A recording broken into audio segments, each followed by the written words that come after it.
Well, welcome to this introduction on AI within the Bravo Zone.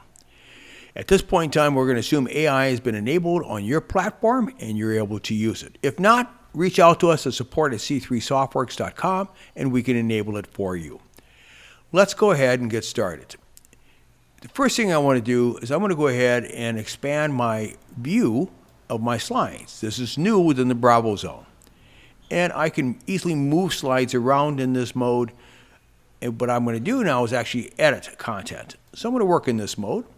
And I'm going to go ahead and create a multiple choice question. Of course, I can create any of the standard questions, but AI will create a multiple choice question. I'm going to go ahead and create a question instantly using AI. I have some information pasted.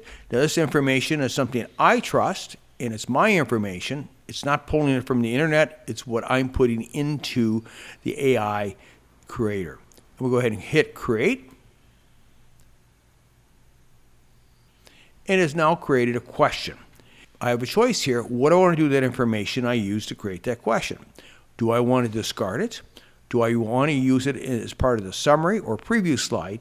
And maybe I want to edit it down a little bit and use it in the summary slide and use it as a nice review. Let's just go ahead and keep it for now. And you notice now it's been added to the summary slide. Remember, you can always hide the content in the summary slide by simply clicking Enable or Enable. So we have a question and our answers. Go ahead and check the question, make sure it looks appropriate. Well, let's say you want to add an image. No problem. We're going to go down and add media. And you could certainly use an open source image.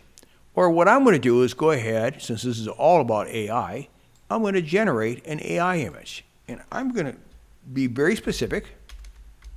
I'm just going to put manned moon landing. It's generated an image. I'm going to go ahead and generate another.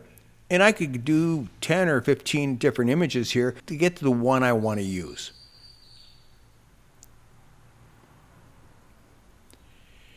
So I like this image. I'm just going to go ahead and save it.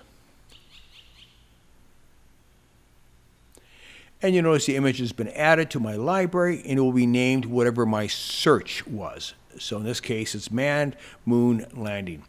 Do OK. And now you have two thumbnails and you can click on either one of these to modify that image. The last thing I want to show you is the AI Assist. This is not really going to be effective in this particular situation, but what this is going to do is check any of your grammar, any spelling issues, etc. Well, that's it. If you have any questions or comments on AI, please feel free to reach out to us at support@c3softworks.com.